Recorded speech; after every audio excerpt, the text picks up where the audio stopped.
So here's what we're going to do. We're going to take this originally controversial and now deeply celebrated classic Ibsen play. We're going to modernize it. We're going to make it current. We're going to make it topical. We're going to make it sexy. How are we going to do that? Well, I'm glad you ask. Because what about this play speaks to 2025 society more than just leaning into all of the incest stuff? I'm not even kidding a little bit. Oh my god, hey, welcome back to my theatre-themed YouTube channel, or hello to you if you are listening on podcast platforms. My name is Mickey Jo, and I am obsessed with all things theatre.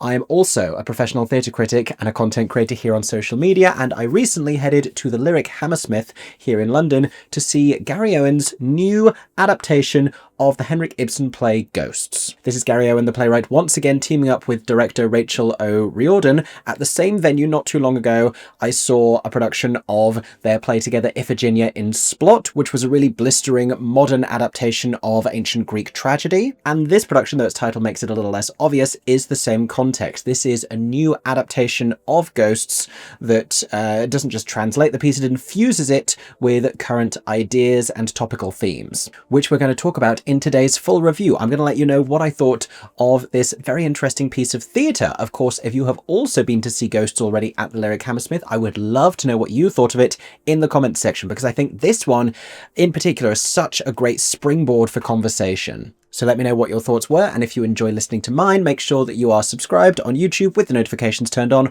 or following me on podcast platforms. And since I have a live show in London coming up this weekend, I also should point out, if you really enjoy listening to me talk, then you can hear a lot more of it on Sunday the 20th of April at the Phoenix Arts Club in London, when I will be performing MickeyJoTheatre live, interviewing a handful of guest actors and creatives. You can get tickets in person or via live stream. There's a link to that in the description of this video. Plug aside, let's carry on and talk about Ghosts.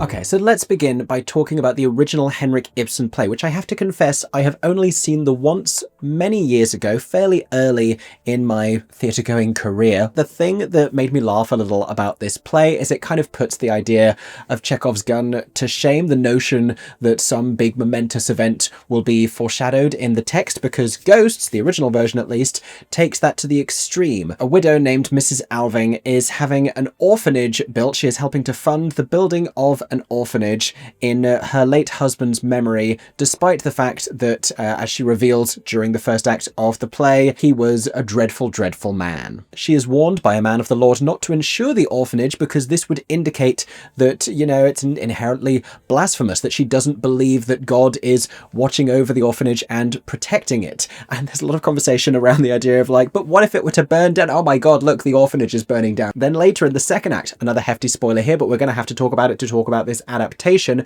her son reveals to her that he has, I believe, genetically inherited syphilis, which, you know, not great, and he has been assured that at some point on the horizon his brain is going to almost entirely deteriorate. And again, the second that he alludes to this, it happens there and then. And in the final moments of the play, Mrs. Alving has to decide whether or not to euthanize her son per his prior request. Lots going on, lots that we're dealing with, the prevailing theme of which is the inability to escape the ghosts of the past, all of which allows for really interesting conversations around how you modernize this play. And I was so excited about the premise because, like I said, Iphigenia in Splot was such a blistering and necessary and urgent piece of theatre, and those are some of my favourite adjectives. I love when something really speaks to the now. I like reviving classics as they are, but I agree with Gary Owen that, you know, it'll never be quite as compelling as recontextualizing something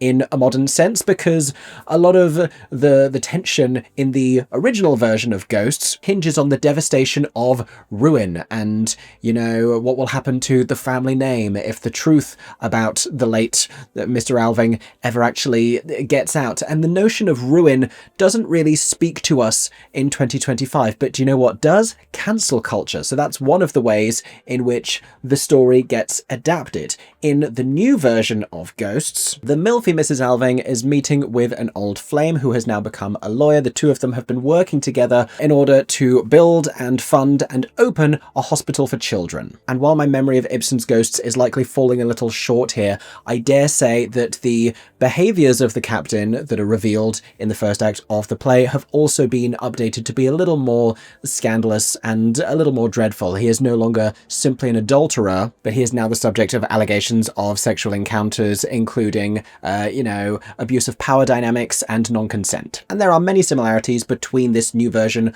of the piece and the original. There are also some really striking differences. Robert the lawyer is very anti-religious, a far cry from the character who he is replacing in Ibsen's version. The notion of him trying to convince her not to insure the orphanage sort of shifts here, because from Robert's perspective, he isn't doing anything willfully nefarious, but insurance is invoked in the text, if only as a little bit of a wink. Because even with more yet to come to light, there is an early conversation about the idea of removing her husband's name from the charitable trust that would fund the hospital, and that doing so would represent, and I quote, some kind of insurance. The other component of the story here is a local man named Jacob, who is the adoptive father of a young woman named Reggie, who works in the household of the Alvings and has developed a very close relationship, a romantic relationship, we soon find out, with Mrs. Alving's young son Oz, who in this is an out-of-work actor with an extravagant personality, whose flair for the dramatics is a compensation for a lifelong lack of affection that he only really feels when he is beginning a romantic relationship with Reggie, when the two of them are flirting, when the two of them are drinking wine together, when the two of them are heading into the next room to go and do the thing that comes after that. The problem with all of this is, in the meantime, we find out that they are actually half siblings, because Reggie's real father, you guessed it, is the philandering Captain Alving, who had a sexual relationship with her mother when she was Oz's nanny in the house, a relationship that may or may not have been consensual. There's a lot of confusing conversation around this. I think deliberately we're not really meant to have a sure sense of it. Oz and Reggie find out just before the interval, in any case, that their relationship is doomed and quite possibly illegal because the two of them are genetically related half-siblings. I would say we've all been there, but I really hope that we haven't. And aside from a few remaining links to the original text, like Robert in his disgust about all of this heading down to the newly built hospital and briefly contemplating trying to burn it to the ground, but then ultimately not being able to, and Oz trying to convince his mother to permit him to end his life when he discovers that the circumstances of his birth may not have been a consensual, happy relationship. Aside from those, it does deviate largely from the themes and the ideas of Ibsen's original, and it does focus very much on this incestuous relationship between these two young characters and on the ideas around consent and sexual power, and unpacking that from a few different perspectives, and also very much the nature of surviving and navigating abusive relationships and the inherent selfishness versus selflessness of doing so as a parent, and whose, safety and happiness you're really prioritizing when you remove your child from that difficult environment. We're going to talk more about all of these themes and the choices made by this text in this next section.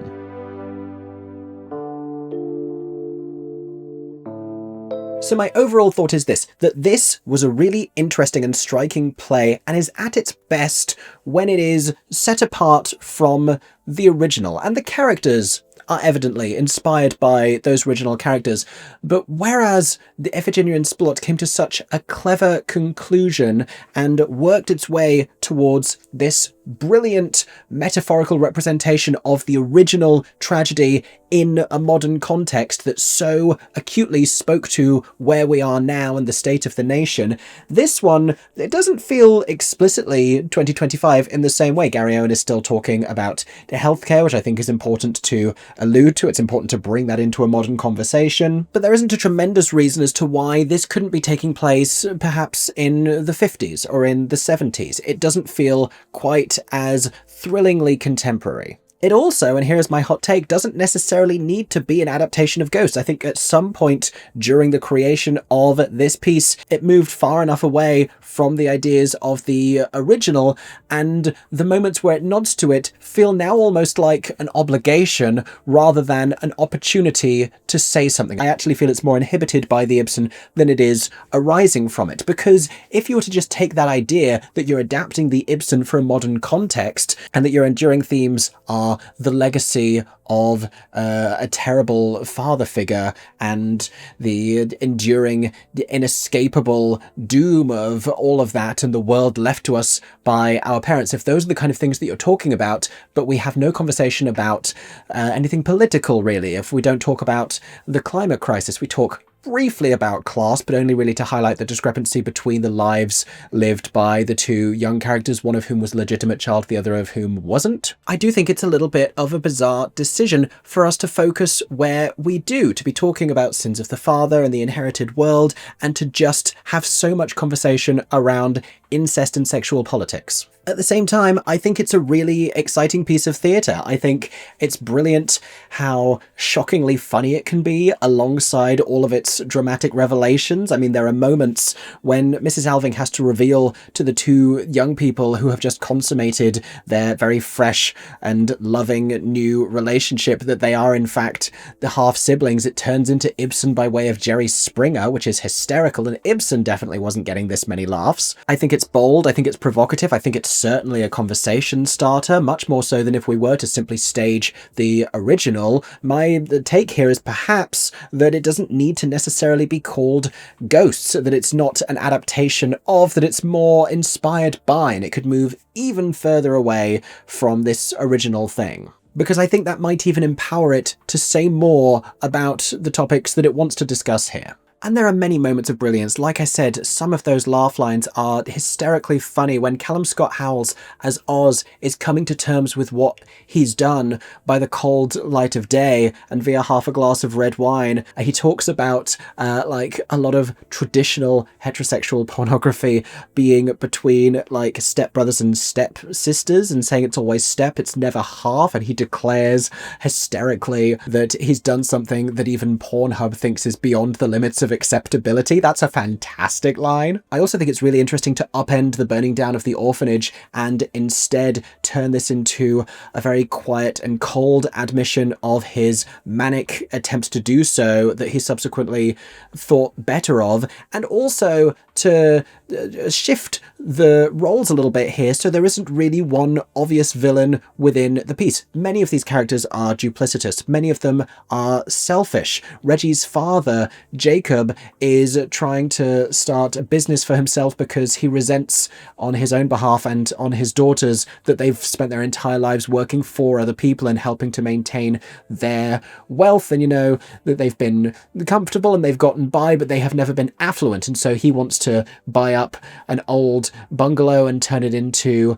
an attractive holiday home, and he wants his daughter to come and work with him, and so to do that he requests that Mrs. Alving lie to her about a job opportunity disappearing. Helena, the entire time, Mrs. Alving is slowly wrapping her mind around the selfishness of sending her young son away from an abusive household, something that she had been criticised for prior to the understanding of the reasons behind it, but that then her son criticises her for once again when he points out that even that had a selfishness to it, that trying to preserve his life and trying to keep him alive when at this point he's so depressed and doesn't want to go on is an act of selfishness because it's not about him, it's about her. Which is a really difficult conversation to have and lands us finally at the end of the thing back in Ibsen Ghosts territory, because the placeholder for him having syphilis and, you know, being prone to mental degeneration at any time and asking her to help end his life is, in this version, his mental health having deteriorated so much,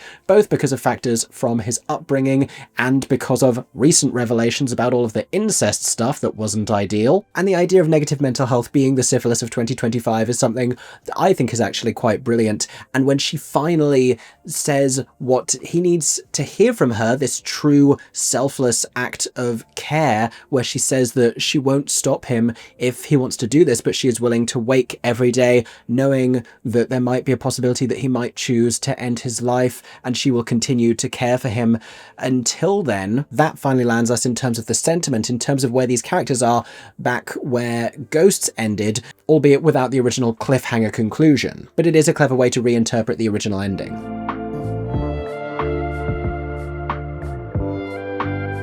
I want to talk a little bit more about the writing from Gary Owen and some of these themes in particular. There's a little bit of clumsiness in some of the early dialogue in terms of a lot of these characters walking into a conversation and with little indication that this is going to happen, suddenly hitting an emotional 10 and declaring all of these old grudges and resentments that they implausibly haven't discussed beforehand. And you have multiple passionate exchanges in which characters form these intense and scolding judgments of behaviors that they only moments ago learned about. When Jacob returns to meet with Helena and Robert and asks her in this moment to take the job opportunity away from Reggie because he has this sudden resentment of her that's been going on for years that seems to take her by surprise. And Robert replies to him, "You only took Reggie on for money," with the conviction of a man who didn't just find out about that afternoon. It just all feels a little south of reasonable and believable. It also, not unlike Oswald in the original play, has inherited a problem from its predecessor, because the first act is bloated with all of this exposition, so much backstory and history that these two characters have to articulate to each other, much of which they both know about already, and so you have to go about finding a way for them to say it to each other even though they were both there when it happened. And to my mind, there are also some missed opportunities here as well. I think it's so clever to invoke the idea of cancel culture and the reason for which, you know, the reputation of the late Captain Alving might matter, with him being attached to a charitable trust, and the idea of millions funding private healthcare for children and trying to separate that from any misdeeds. But we don't talk about it nearly enough, and I had assumed as soon as we found out that the reason that Oz is an actor in this one is because, you know, he wouldn't be able to sustain professional damage to his reputation, but that's not an idea that we really invoke either. And while the impact of Carl Alving's actions forms the basis of the events of the play, I wouldn't say that his presence is felt enduringly beyond like lots of images of the back of a man's head decorating the walls on either side. It doesn't feel like he pervades the space and the household still, even though they keep insisting that he does. On the other side, though, there's also a lot of great writing. This sort of Oedipus familiar penny drop moment between the two siblings I thought was great. The entire confrontation between Oz and his mother in the second act is probably a highlight, when she has to painstakingly and delicately explain to him why she made the decision to send him off to boarding school as a young child for his own benefit. That's probably the most powerful moment of this entire script, when she shares that she was observing in him learned behaviors based on how she was putting up with her husband's abuse and rage, and she wanted to stem the growth of that as soon as possible. I initially really wasn't sure why we were spending so much time with Helena explaining to her son how a sexual encounter might be interpreted differently between two people, and how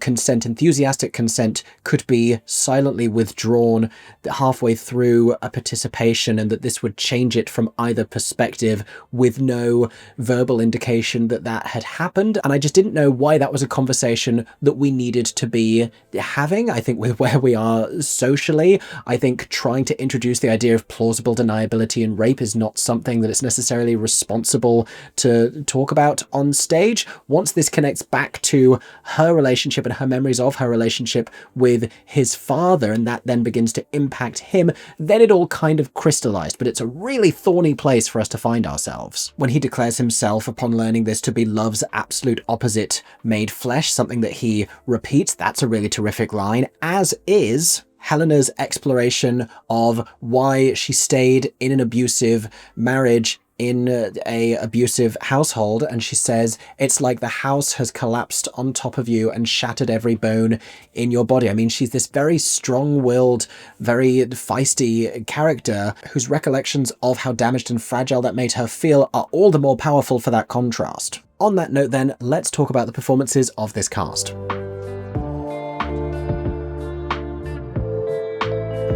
So Victoria Smurfit plays Helena. I wasn't sure about her characterization to begin with. She's not the first character that we meet on stage, and by the time that she entered, it kind of felt like a slightly drunken Mae West vibe with how provocative she was being. And this, it becomes apparent, is a tool within her arsenal. Later, when Robert, her old flame, tries to convince her to take out a loan so that she can provide all of the money to fund the hospital up front rather than in regular installments, so that they don't have any ongoing relationship with the trust in her husband's name, which is a very bizarre concept. When he tries to put this across to her and when she tries to persuade him otherwise, she goes about seducing him, trying to lower his little quarter zip, which unfortunately that's as low as that already goes. But once we get behind the layer of that, and once she reluctantly begins talking about the abuse that she sustained during this marriage and the choices that she was forced to make, that is when it becomes a really fascinating portrayal, and her best work is in this vulnerability and some of the obfuscation that she does when her son asks her particularly challenging questions, behavior that he then points out to her immediately and says, don't do that, stop doing that, when she is avoiding the question, when she is just moving away from the uncomfortable topic of conversation rather than really embracing to him and for herself the realities of what happened to her during this marriage. Callum Scott Howells plays her son Oz, this production's answer to Oswald, an out-of-work actor. He is sensational in this role. Oh, how I wish I could have seen him as the MC in Cabaret. That feels like a huge mistake that he is one of the few that I missed in the West End production, because he's so dynamic, he's so alive, he is so playful in his delivery, he is so extravagant in this role, reminding me very much of Mozart in the Peter Shaffer play Amadeus. That would be another great role for him. He has this flamboyant exuberance that pairs very well with the kind of dysfunctional privilege of his character as he is stropping about the stage in this oversized cardigan, boxer shorts and bleach blonde hair. He really comes alive though when he's alone with Reggie and he's grinning maniacally, and he feels to a certain extent undermined by her because he doesn't feel like he's able to get away with anything. Like, she challenges him and he's opening a bottle of wine between his thighs and he's scurrying excitedly around the room because he's so flustered with her. And then after all of that gets taken away and he goes to this place of anger and he is standing over the shivering body of his mother who slumps down against a wall at the side of the stage, and he becomes his father. That's another powerful visual that continues into the second act as he goes to some really dark places. He is astonishing in this. It's the kind of performance that has convinced me to watch everything else he will ever do on stage. Speaking of the walls momentarily, I do want to give a moment to Merle Hensel's set design, who also designed the costumes. We have two walls on either side of this playing space, and then a sheer back wall that there is constant haze behind that is lit in a handful of exciting, interesting ways, flooded with orange at the beginning, later turning blue, and then more starkly just white and growing dimmer. There's a moment where the haze dissipates, where all of the lies and the secrets about the past have kind of been revealed, so there is no longer a smoke screen around their history. But the thing about these walls is that they are constantly, in Rachel O. Riordan's direction, throwing each other against them, draping themselves against them. They are having amorous relationships up against the walls. Like, these must be like very impressive load-bearing walls for everything that they sustain during this in this house. There's a moment in the second act when Mrs. Alving talks about her ambition to sell the house and finally escape from the memories of her husband, and I'm thinking, good luck with all of this presumable sex wall damage. But that's not my place to say. I'm not a property expert. Let's carry on talking about these performances. Patricia Allison plays Reggie. Dika Walmsley plays her father, Jacob. It is a slightly inexplicable switch to anger that he has to portray when he returns after we first meet him. The two of them have a charming enough initial encounter, with them being the first two people that we meet on stage. I wish there were just a little more in terms of layers to each of these performances. It feels as though the affluent and wealthy characters in the narrative get to have a lot more dysfunction, despite the fact that all of these characters have led completely bizarre lives by being in association with each other. The strangest character, though, might be Mr. Anderson, Mr. Robert Anderson, played by Rashan Stone. Because he arrives with all of this emotional baggage, he is hugely unafraid of conversational provocation, launching all of these declarations in the faces of different baffled scene partners. And though I don't believe he's meant to represent a villain in this very morally ambiguous piece, there is such an oddity to where we get to in the second act when he says to her, the vice chair who he's just been on a Zoom call with, of the trust of the foundation of the hospital, whatever, knows someone who is prepared to offer you a loan that you have to agree to right now, who wants you to call him back. And then when she tries to seduce him afterwards and he reveals that everything's already in motion and there's no point to trying to win him over, and he says, I knew you would do this, to the abuse victim who only moments ago he was trying to talk out of her entire fortune. It's all just a little bizarre, and for him to try and exist as any kind of a voice of reason in all of these proceedings doesn't really work for me alongside these strange decisions. So like I said, plenty to talk about with this production, and I think a really great testimonial there